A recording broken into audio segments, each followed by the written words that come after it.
for Wednesday, August 27th. Ms. Tanner, please call the roll. Basine, Here. Buffalo, Here. Inch, Present. Martin, Present. Paulson, Present. Thomas, Calagero. Here. Our first agenda item is item 2.01, Climate Survey with the Interim Superintendent, Dr. James Pohl. And actually, I'm very proud to announce that our new Senior Director of ARA, Ms. Krista McGarity, will be presenting this today. So, Ms. McGarity, podium's yours.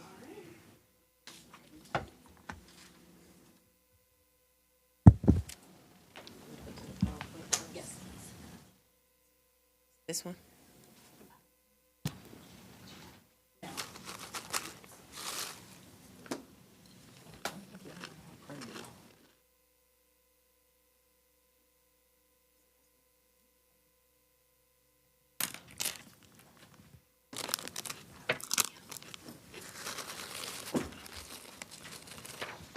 All right, let me get this.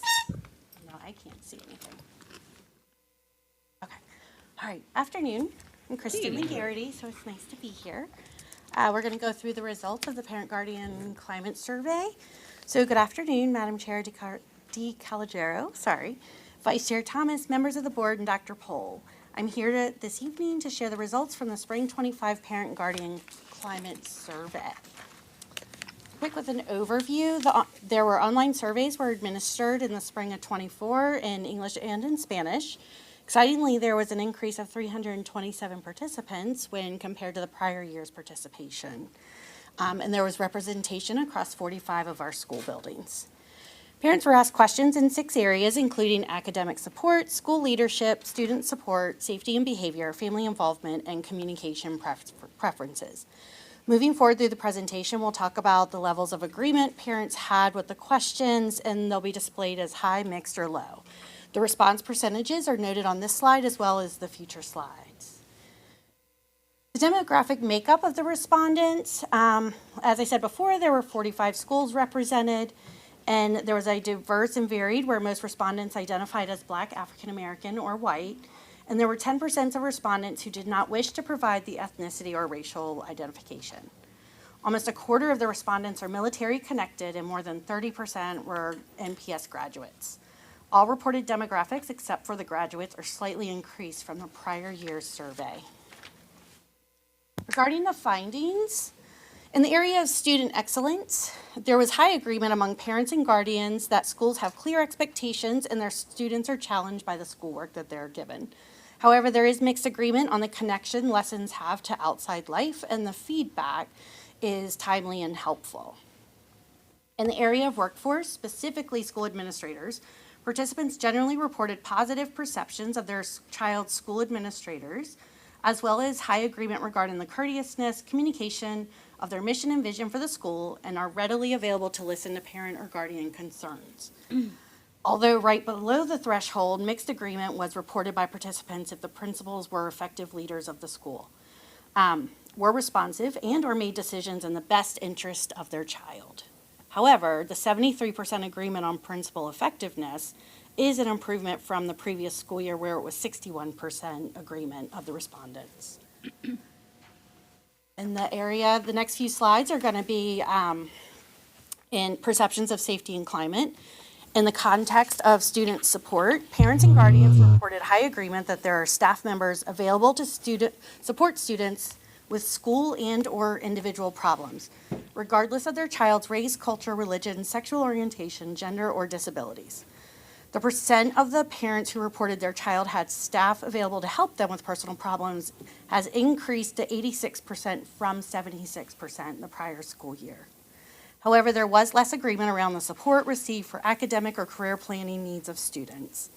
Parents and guardians agree that the communication of the specific details of a school's positive behavioral intervention support plan, which is also PBIS, should increase even though they have high agreement that they are aware that one exists. Continuing with safety and climate in the context of safety and behavior, it was reported high agreement of parents and guardians who reported they are aware of the school's rules and feel the staff and students are also aware of the school's safety procedures. In addition, there was high agreement of parents and guardians who feel their child is proud of and connected to their school. The 76% of parents with high agreement to this statement is a slight increase from the 74% agreement of the previous year. There is mixed agreement in the context of staff reporting and tolerating of bullying. According to these responses, there is a belief that there is a continued work to be done in the area of fair and equitable discipline practices. All right, in the area of community, sorry, go back one slide. With family engagement, parents and guardians reported with high agreement they felt respected by staff as well as informed and actually encouraged to attend school functions. There was less agreement that the school respected, values, and/or used parent and guardian input to improve instruction. Even though there is mixed agreement, the survey responses improved from 61% from 43% the previous year. In the area of communication preferences, parents and guardians reported emails, text messages, and robocalls as their top 3 preferred methods of the school's or division's communication. As it happens items listed on the slide are the top 3 preferred topics they would like reported as they happen in real time, which are student accomplishment, school board decisions, and innovative curriculum opportunities. Here are some comparisons. The improvements for the areas listed range from 6 percentage points from the previous year through 12 percentage points when we could look back at the 23-24 to where we are now in the past 24-25. In general, the areas listed on the slide are parent and guardian perception of clarity of the learning standards and expectations, leadership effectiveness, availability of staff to help students with personal problems, administrative responsiveness to concerns, and engagement to attend school functions, and generally their perception of school safety. The summary here represents a generalized statement considering the areas with the most agreement while addressing those with less. Parents and guardians responded favorably about the NPS school's academic environment, but they reported feeling as if teachers needed to be more timely and helpful with their feedback to the classwork. In addition, they are reporting positive relationships with the staff, including administrators, but do want more detail regarding the positive behavioral supports and intervention plans implemented in their child's school.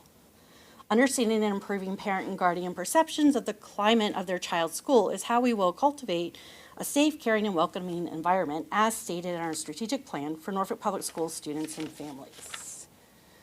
All right, so that's the quick down and dirty of the results of the survey.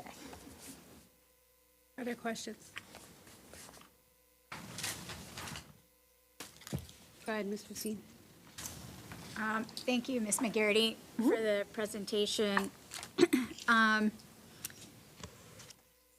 So I guess, well, one of my major questions, so did we just distribute the climate survey just to parents and guardians, or did we collect information from employees and students? It was just parents and guardians. It was just, so nothing went out to employees? About that I am aware of about So for staff climate. there's the annual VDOE survey that has staff and student feedback on it as well.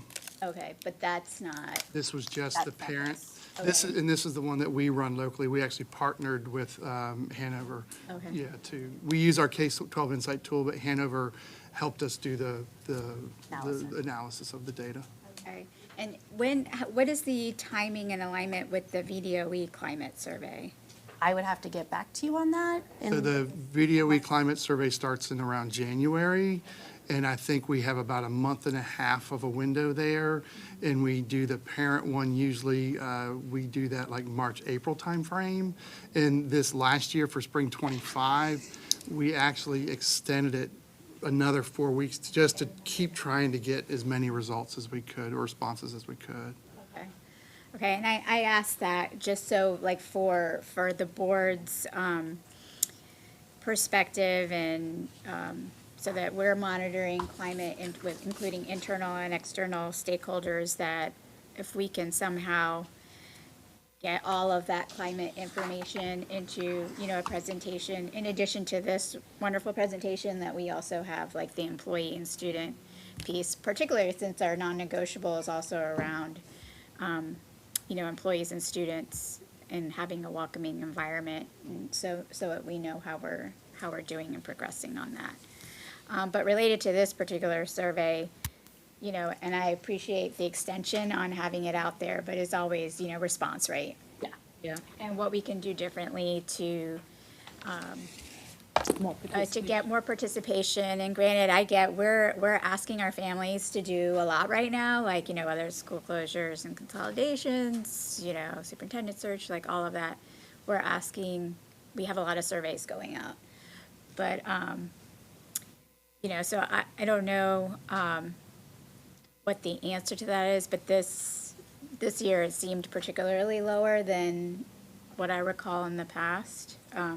I mean, or is it, or So is it 20 on par? I mean, I would say it went up by 300 participants. Oh, it did? I mean, Okay. so we were at 732. There you go. For 23, 24, and 24, 25, we were over a bit over 1,000. Okay. So we I'm- went up. See, so which even makes- I'm mixing up survey, the different Yes. surveys and the respondents, okay. And Ms. Messina, one of the things we did when we extended it, we actually sent QR codes to principals to post on their doors so that when people walked in, they could just try to give as much access as we possibly could Okay. for any end of the year event, anything else that was going on, which is why we extended it, because we knew more families would be in and out of schools at that time. But still, you know, I crave the calendar results for every survey we do, you know, where we get like 3,600, 4,000, you know, responses every time. But getting over 1,000 actually was decent for this survey. Oh, well, I have one final question.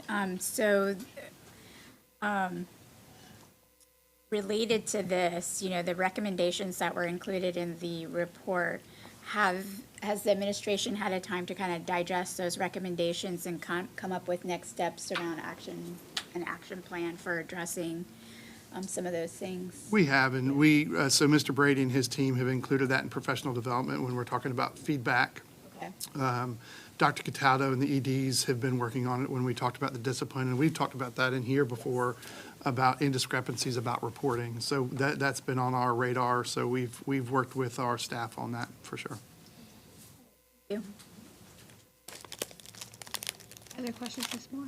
Yep, that was, I touched on, but let me ask this. Okay. How many questions were in this? That's the one thing I didn't write So- down is how many, I know there was multiple sections, but there was lots of questions in between. That could be a factor. I'm just saying, people, I mean, you talk about 20, 30 questions. People started. They you know, time out. Yeah, they disconnect and it's like, so. And I will say, Ms. Buffalo, that was conversation we had, which is why we partnered with Hanover to help, because they've got the experience. And they helped us pare down some, but to be able to get some of the response we want and to make it comparable over time, you know, I think it's something over time we just might need to look at. And even, you know, Ms. Messina, your comment earlier, even look at more of an internal survey we do with our staff members as well. We stopped doing that when the VDOE started because it was duplicative.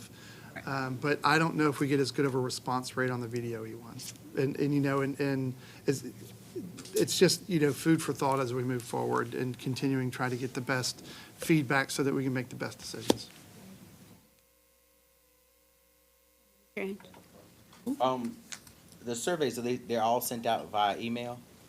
Different, I mean, there was lots of robocalls to remind people to do it. It was all over the websites, as Dr. Pohl was saying, any event at the schools, QR codes.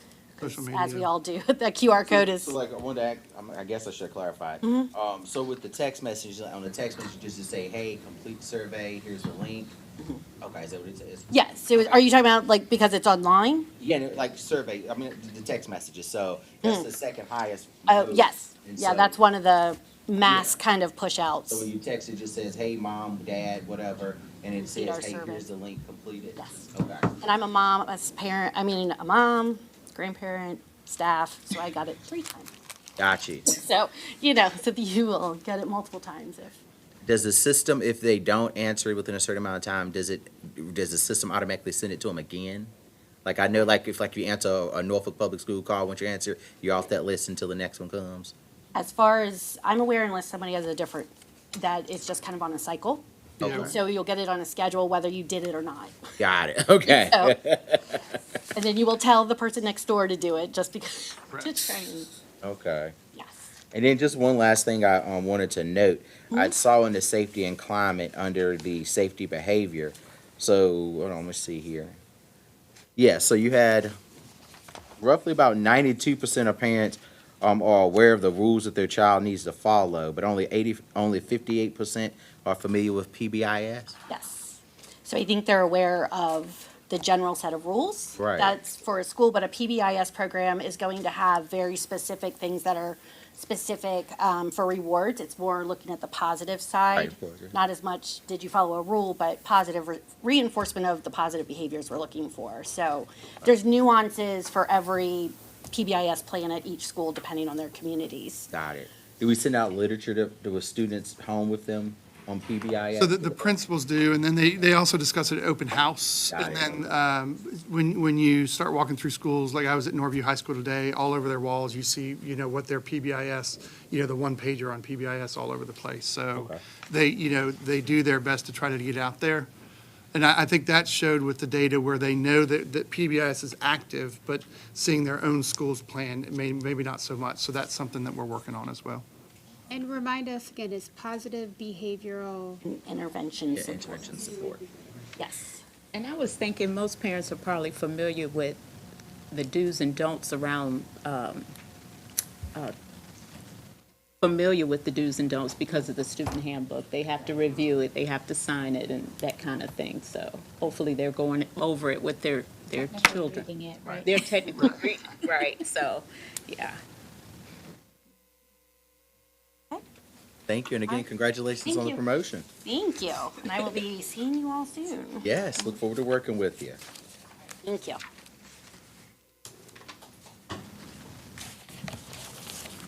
The only thing I would say with the PowerPoint, flip that around, because when I first was reading it, I was like, is it all decreased? And I had to read it, it said increase. The Oh, you were arrows taking go- that. Yeah, Got it. yeah, just a visual, I was like, oh, hold on. Then when I, reading is fundamental, that's why I was like, I gotta read it. thank you very much. For agenda item 2.02, the board will go into a closed executive session. I move that we go into executive closed session. Second. Ms. Buffalo, Moore Buffalo has offered the motion, and Dr. Martin has seconded the motion. Is there any discussion? Ms. Tanner, please read the motion. Yes. Move that the members, my fingerprint.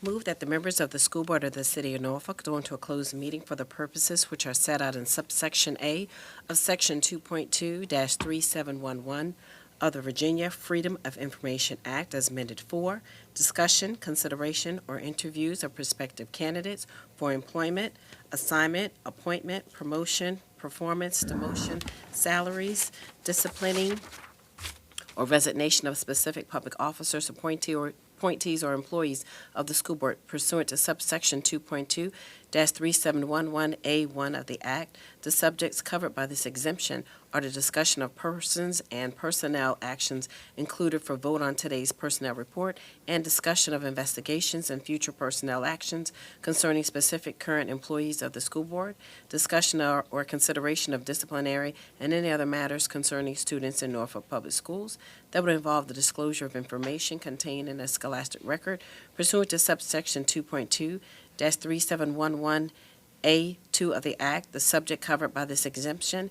is the discussion of students on today's regular student support agenda, discussion of the award of a public contract involving the expenditure of public funds where discussion in an open session would adversely affect the bargaining position or negotiating strategy of the public body pursuant to subsection 2.2-3711A29 of the Act. The subject covered by this exemption is the discussion of the award of the comprehensive agreement under the Public-Private Education Facilities and Infrastructure Act of 2002, Virginia Code 56-5575.1 et al. Sequence PPEA to Heartland Construction, Inc.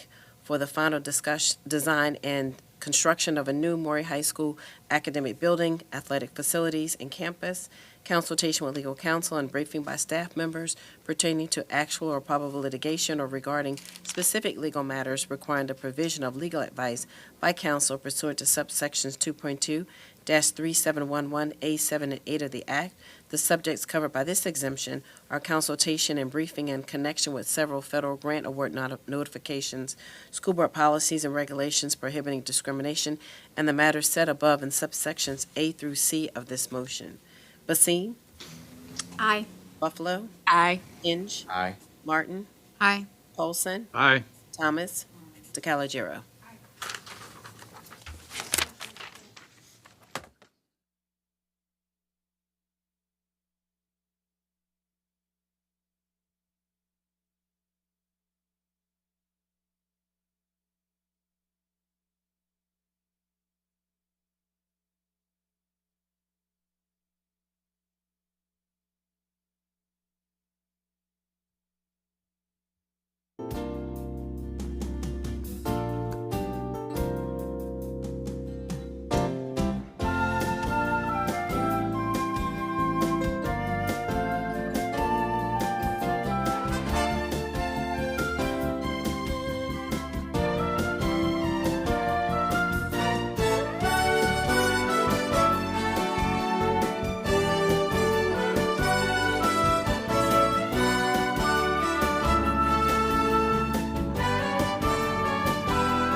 Good evening. I'd like to call to order the school board business meeting.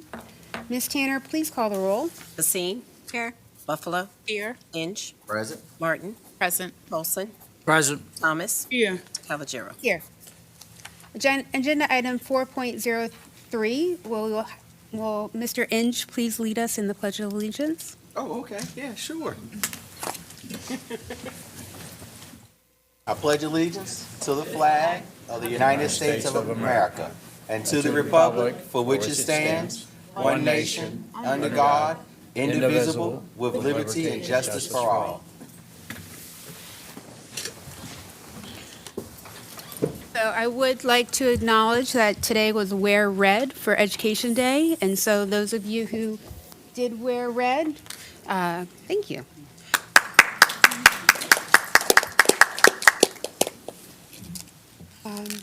Agenda item 4.04, can I get a motion to adopt the school board business meeting agenda? I move that we approve the school board meeting agenda. I second. Ms. Buffalo Moore has brought forth the motion, and Ms. Basine has seconded the motion. Is there any discussion? Ms. Tanner, please call the roll. Basine? Aye. Buffalo? Aye. Inch? Aye. Martin? Aye. Olson? Aye. Thomas? Is that an aye? Aye. Calagero. Aye. Agenda item 4.05, Superintendent's Report. Dr. Pohl? Thank you, Madam Chair. Good evening, members of the board, members of the administration and staff, our community, our parents, our teachers, and our students. In this month's Superintendent's Report, we celebrate the tremendous amount of work and learning that has taken place throughout the summer as we prepare for the strong start to this school year. We're thrilled to welcome back more than 26,000 students along with all of our dedicated teachers and staff. It's been a wonderful start of the year for the week and a half that our students have been in the buildings. And together we're focused on making this the greatest year yet for Norfolk Public Schools. From the Summer Leadership Institute to the New Teacher Institute to Operations Day to Unity in the Community, our teams have been hard at work laying the foundation for success. We also highlight exciting student experiences, including the Ruffner students at the Centera Health Camp and the inspiring visit from Delegate Hernandez to Tarleton Elementary School. And all of these moments connect to our theme of vision to victory as we begin a new school year united in purpose and committed to excellence. Channel 47, roll the footage.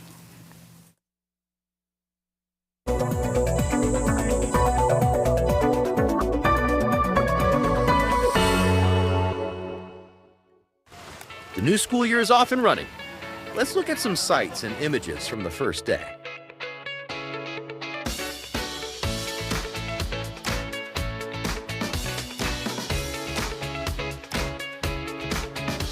When I taught, it's the last time I was up this early welcoming students. So this is quite a morning for me, and I'm really having a great time.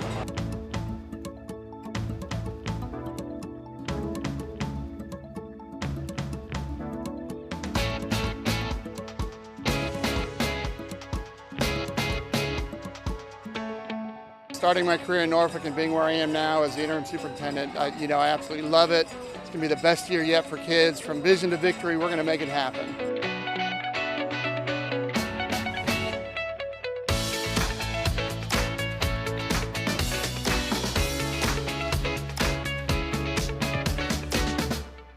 Virginia House of Delegates member Phil Hernandez was a special guest at Tarleton Elementary's open house just before the start of the school year. The delegate was there to present the school with an amazing award from the state, and afterwards he took time to visit with students and their families. We're here to present a commending resolution to the school. They got an incredible award in 2024, and it was for their standard of excellence and their achievement, student scores. I mean, it's really rare actually to get an award like this, and so the fact that it was right here in our city of Norfolk, we just really had to celebrate it. 5 students from Ruffner Compass Academy were celebrated during a special ceremony marking the end of their time at the Centera Health Career Camp. During this 5-day camp, they learned about various aspects of hospital care, including what happens in an operating room. These excited students took away a wealth of knowledge about the healthcare field that will give them more insight into future career opportunities.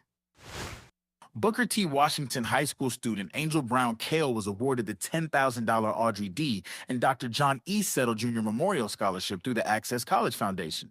She will be attending Virginia Commonwealth University to pursue a degree in graphic design.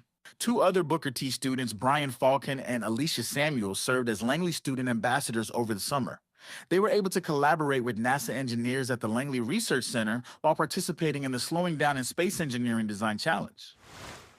Vision to Victory was the theme of this year's Summer Leadership Institute, and NPS administrators came ready to learn about new ideas and technologies. Artificial intelligence and how it can be used in education was the focus of the two-day conference.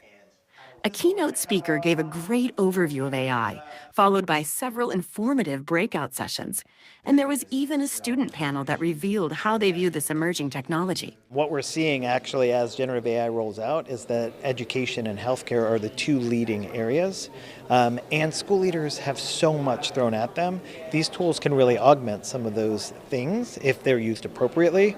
And so just educating them on this could actually really help save them time, but also get them to do innovative and creative things. By the end of the 2 days, our leaders were well equipped with a new set of valuable tools that will help lead them from vision to victory. I really hope they learned how to harness the power of technology and artificial intelligence, and I hope they learned that they have an open door for innovation and that they really use that and they push the envelope, they jump out of the box, and they really focus on their school's needs, and they use the tools in their hands to guide their teachers to the students' success.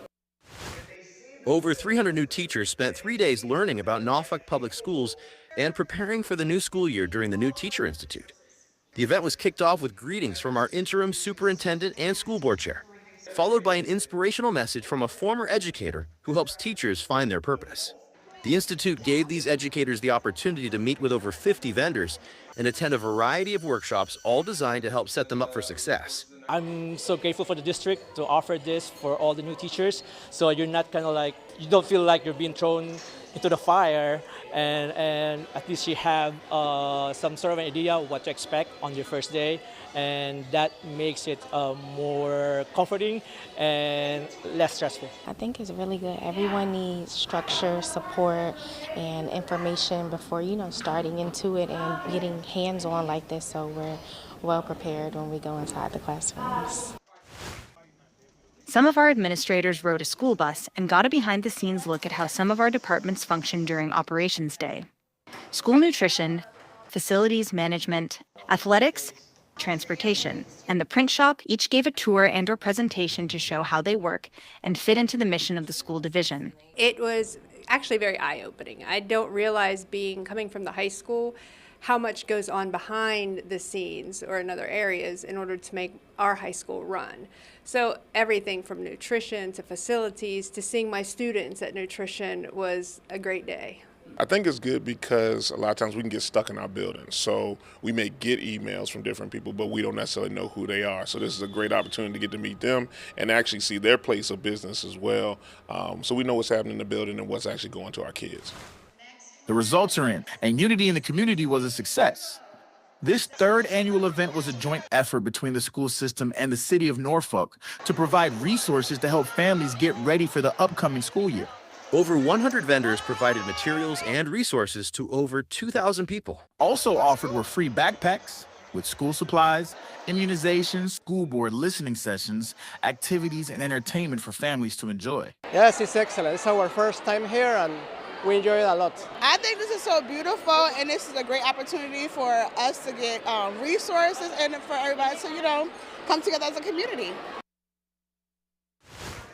Community engagement was the goal, as 2 meetings where the public could hear and comment on the school board's educational and facilities planning advisory committee's recommendations about the division's right-sizing initiative. Norview and Lake Taylor High Schools were the locations as stakeholders engaged in listening and learning. The school board very much appreciates the community coming out and expressing their opinions about the potential building closure and school consolidation plan. What brought me out here was a lot of the community out Park Place and the concern from the parents. They had a lot of questions that I can't answer, so I came here just to see what the pulse was and what was going on. I learned that everybody is very passionate about their school, whether they live in that neighborhood, whether they work at that school, or whether their kids attend. Everybody has personal feelings towards any one of these closures that's on the list, and they're all valid concerns, and it's important that we're here at events like this where we can hear them and address them. Norfolk Public Schools' School Nutrition Department has been recognized by the Virginia School Board Association as a winner of the Food for Thought competition in the category of mental health and nutrition initiatives for their food bridge. The food bridge is part of like a safety net to ensure that no one falls through. So what that's really about is just helping families reduce the chronic stress associated with food insecurity by creating a really stable school nutrition program that supports the students during the school day, after the school day, and supports families on academic breaks. Despite this being their second time winning this award, they aren't very interested in accolades. We don't do it for recognition, we do it for our kids. But of course it feels great that Norfolk Public Schools can be recognized for some of the good work that, we're doing collectively. Norfolk Public Schools Equity and Excellence Learning Centers were featured on a recent segment of the Hampton Road Show. Jerry Smith from the Department of Communications and Community Engagement discussed what the centers are and how they embrace the needs of our students, families, and the surrounding communities. For complete video stories and more division-wide information about Norfolk Public Schools, visit the NPS website and check out our YouTube channel, Facebook page, Instagram, NPS newsletter, and our podcast, NPS Unplugged. And that concludes our report. Thank you very much.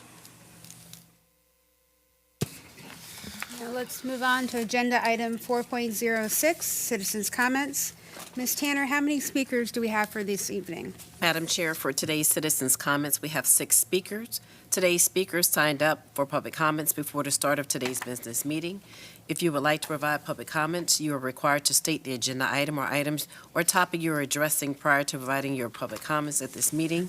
When your name is called, please come forward to the speaker's podium, state your name and whether you have a child in Norfolk Public Schools, or if you're employed by the district, and state your agenda item again and items. One person should speak at a time.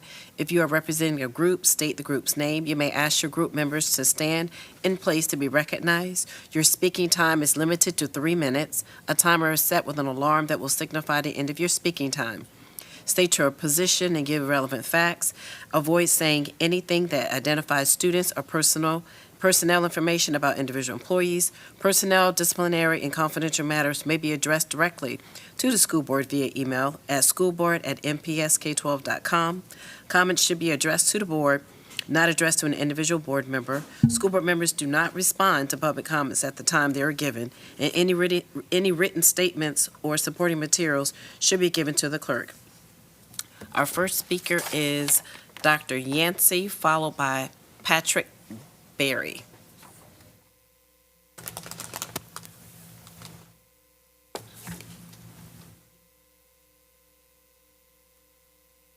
Good evening, board members. My name is Dr. Yancey. I have no children in the Norfolk School District, a little too old for that, but I thank you guys for your opportunity to have me. I am the CEO and founder of Virtual Peace of Mind, which is a mental health private practice. About 8 months ago, the Department of Education put out a request for proposal to offer telehealth services statewide. And about 8 weeks ago, I found out I won that contract. And so I have been crisscrossing the state, speaking with boards of districts. My niche is our underrepresented, smaller districts that typically does not have the funding for telehealth services. So we've been reaching out to these communities, pretty much districts from 25,000 student populations or lower. We're welcoming other districts, but that is our niche that we're trying to reach out to. So I just wanted to come speak to you about providing your school, your district, some telehealth services. I've reached out and sent out some flyers. I've been getting a lot of response from districts, but mostly it's that we cannot afford mental health services. And so I just continue to try to look for resources. We found additional funding. So I'm reaching out for grants, and I'm looking for grants for schools. DBHDS just put out a grant that they are providing for specifically telehealth services. It's $300,000. The deadline is September the 12th. So my group, we have been providing supports to schools, filling out that grant for them, or assisting them filling out that grant, because it has to be filled out by the district. And so it's just another opportunity if your school and in your schools and your district is interested in telehealth services, that I am here to help and support the Norfolk Public School District. Thank you so much for your time. Thank you.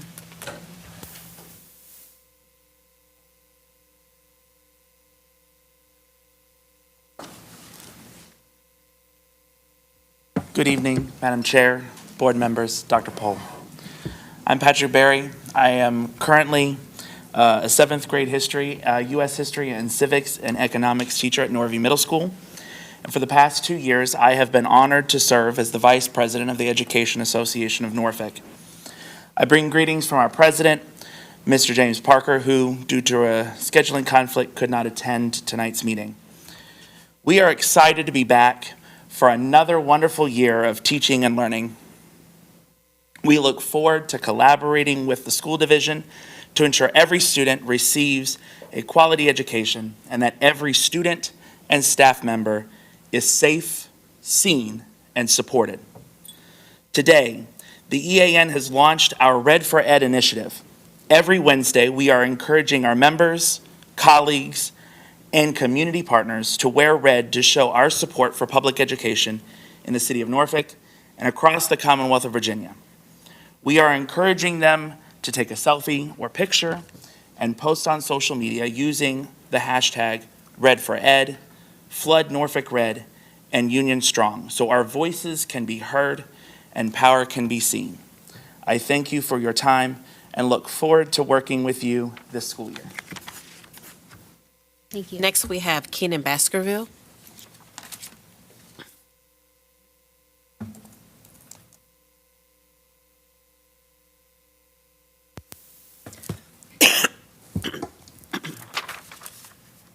Good evening. How y'all doing today? All right, so today's students are different.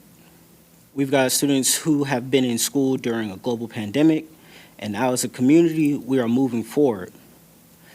So, yeah, they're different, but are we? Are we doing things differently to meet the needs of these students?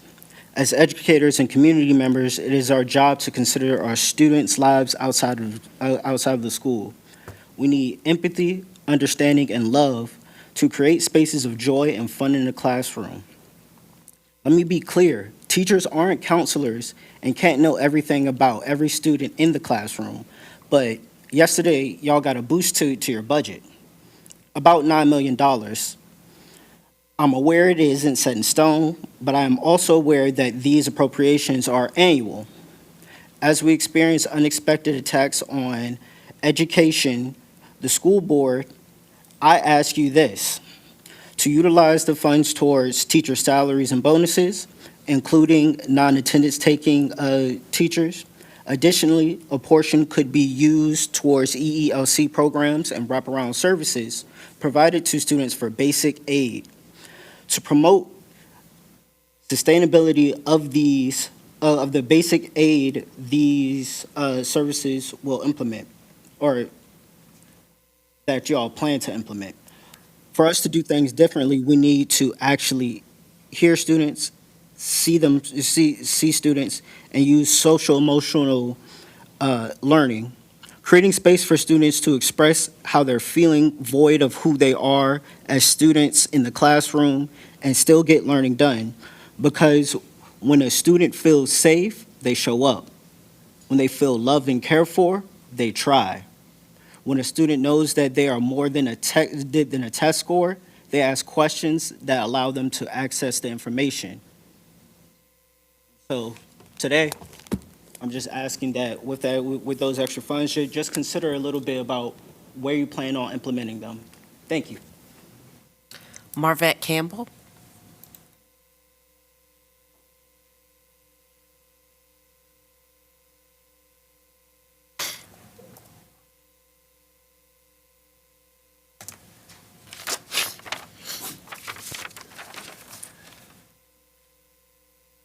School board members and all assembled, good evening.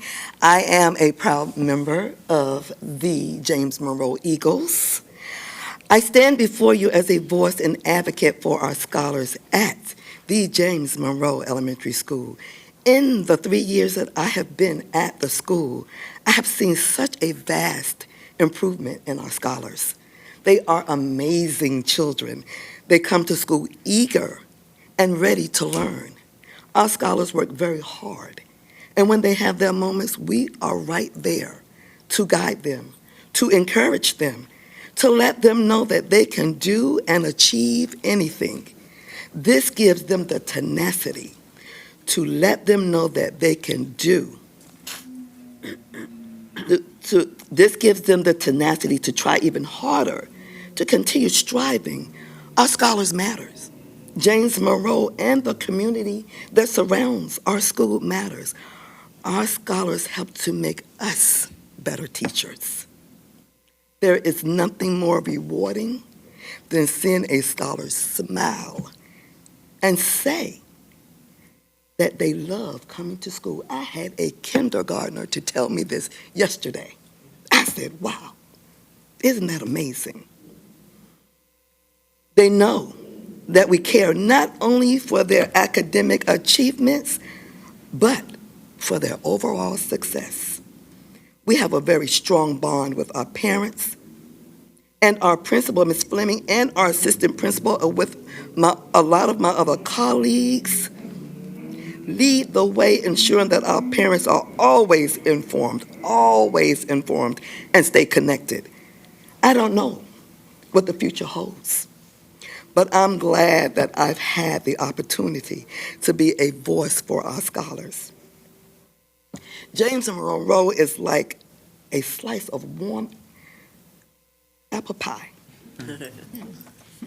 It's a home away from home that encompasses love, security, and academics. Thank you for allowing me this time to come before you to speak. Good evening. Caitlin Sheets.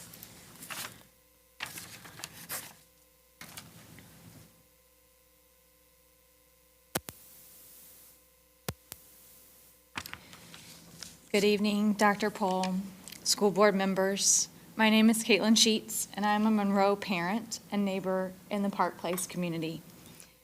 Thank you for hosting the 4 listening sessions regarding the proposed school consolidation and closures. Thank you for being present and engaged. Thank you for asking for community feedback and input regarding alternative scenarios and solutions. Will the public be able to see that feedback and input? According to the last work session on August the 6th, the consultant left with that information and was to come back with a summary of that feedback. I am asking that you please look at all of the feedback and not just the synthesis of it. I understand that this is a huge task, and I don't envy you in it. The residents of Norfolk elected you, and we trust you with this process. Please continue to ask questions and have all of the information. Please make sure to have the feeder patterns that you requested. Please continue to think about how this will impact neighborhoods, communities, and most importantly, children. Again, I am asking for an accessible school in my neighborhood of Park Place. Our community needs an accessible school for our students. If the plan is to move the Ghent School to the Monroe building, please explore options for our community students to be able to attend the school in their actual community. Since the Ghent School is not a program-driven school, could Monroe students be allowed to attend the school in that actual community?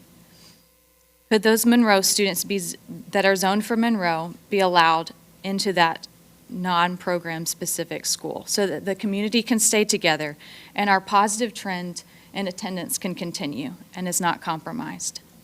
The board's desire is for success for all students. Our community is advocating for our students and asking that an accessible school is pivotal to our success. Please continue to explore options to consider this. Thank you so much. Will Thrasher.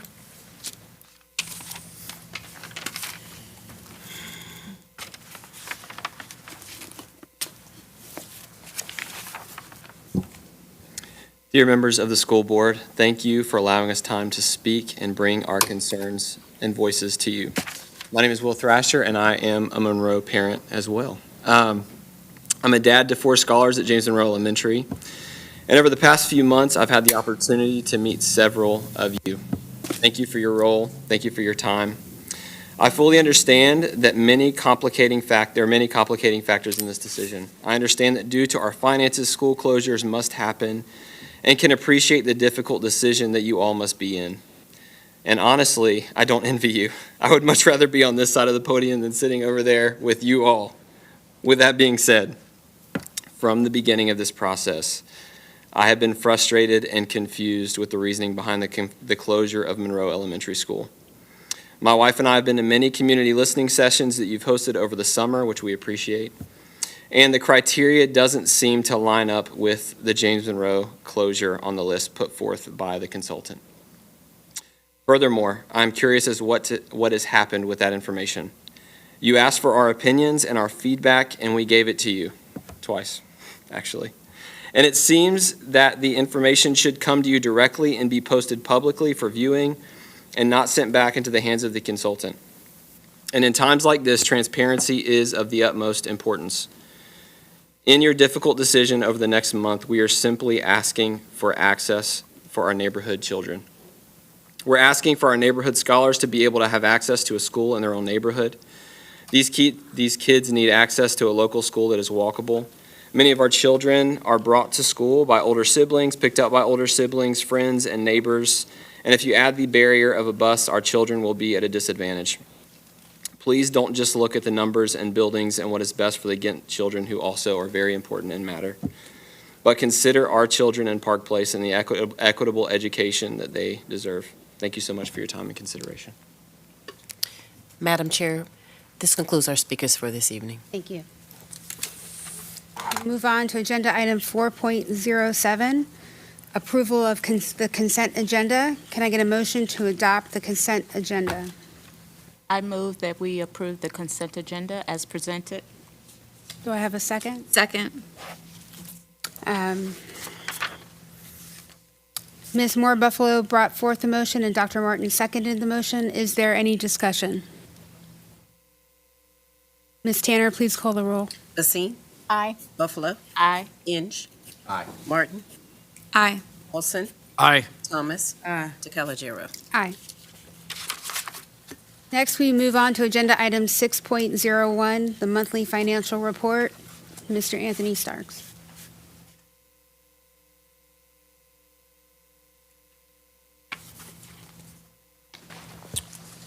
Good evening, Dr. Cole, School Board. Good evening. We're going to start with, before we get to the numbers, we're in a good financial position now.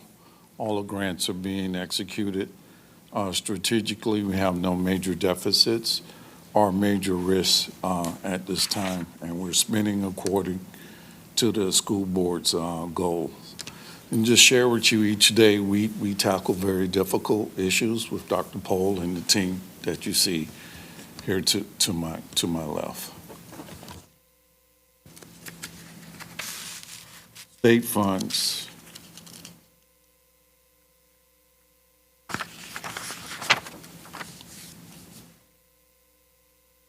So we were budgeted for $263 million.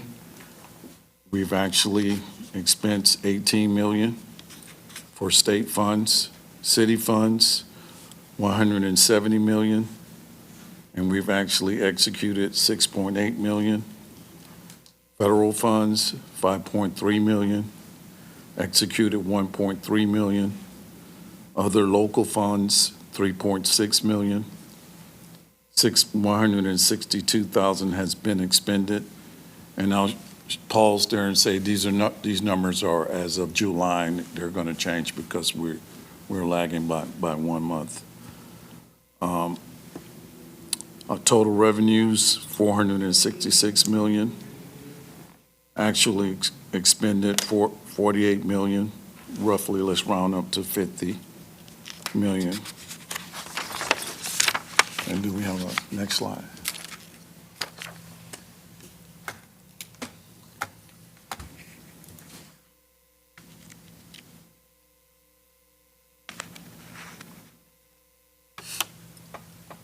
Okay. For instructional services, for July expended 2.9 million. For administrative support, 3.2 million.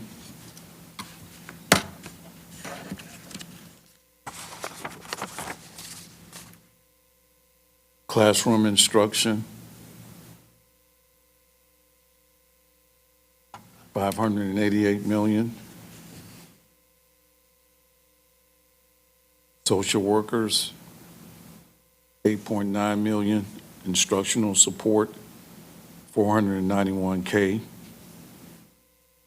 Media services, 27,000. And again, some of these numbers are lagging because we're just getting started with the school year.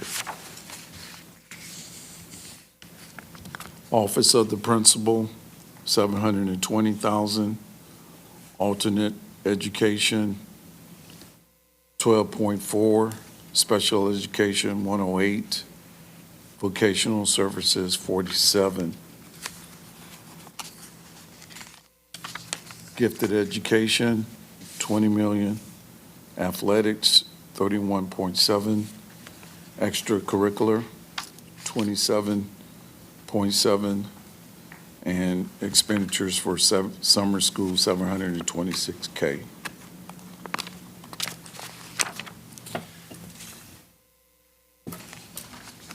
Adult education, 15.6. Non-regular day school, 18. Central administration, 600 million. Student attendance and health, 121 million.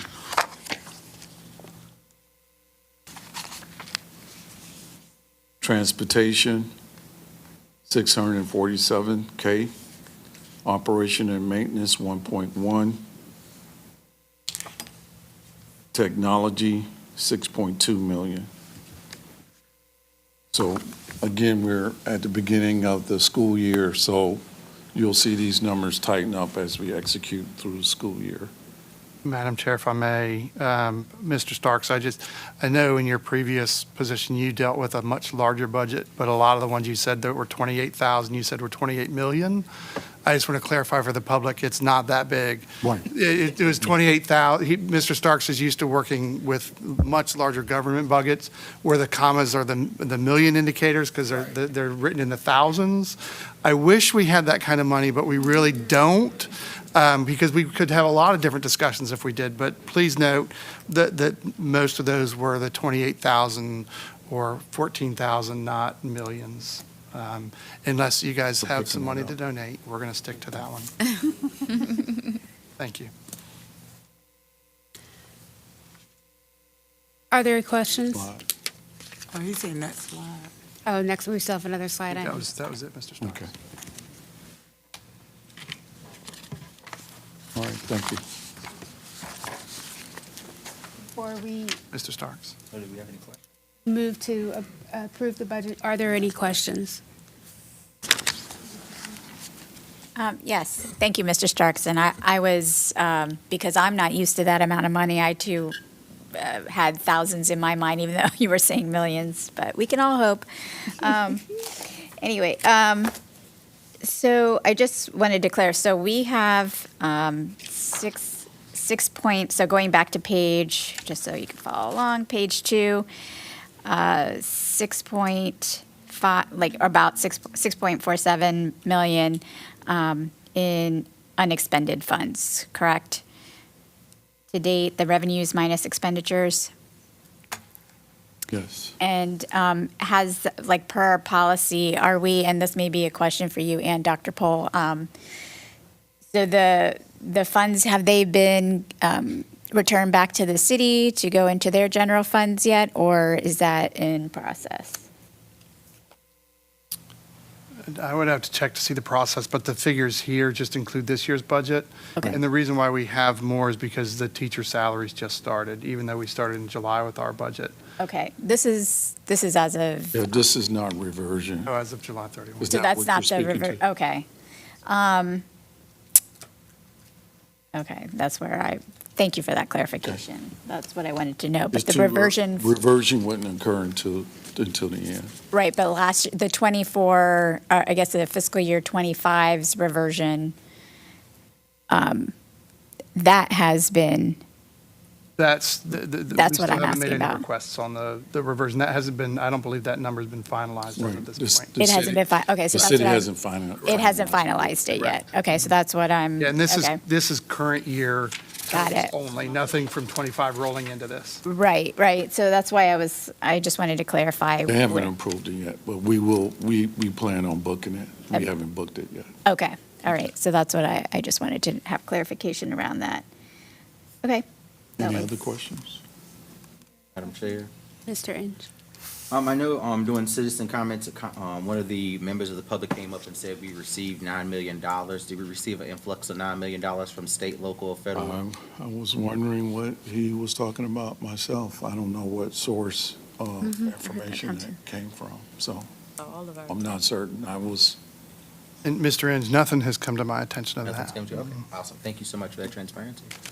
I was just going to say, I don't know that this is what he was referring to. I'm not sure of the amount. But, a while back, you requested the city to appropriate those funds that, from the Commonwealth, that were appropriated to all schools after the deadline for you to present your budget. And that, I believe, was on yesterday's city council agenda. So they did appropriate funds for you. I'm not sure how much that is, but those are state pass-through funds from the Commonwealth. Okay. And the Commonwealth may dictate to some degree how they can be spent. But I do think that at least some of it can be spent for things like, and may be intended by the state for things like bonus funding and something like that. So, Dr. Poole, you'll come back with us after you do your research to see if there is any additional funding, if so, what it is going to? I will, but with that clarification from Mr. Cloud, I would be pretty confident that that was the budget amendment that we made over the summer that City Council has now appropriated to us. So it's already been accounted for. Okay. It's not additional funds. Awesome, thank you. Thank you. Any other questions? Mr. Stark? Oh, thank you. Thank you. All right. Can I get a motion to adopt the monthly financial report, subject to audit? Madam Chair, I make a motion that we approve the monthly bills. Was it the one? Financial report, subject to audit. Do I have a second? A second. Second.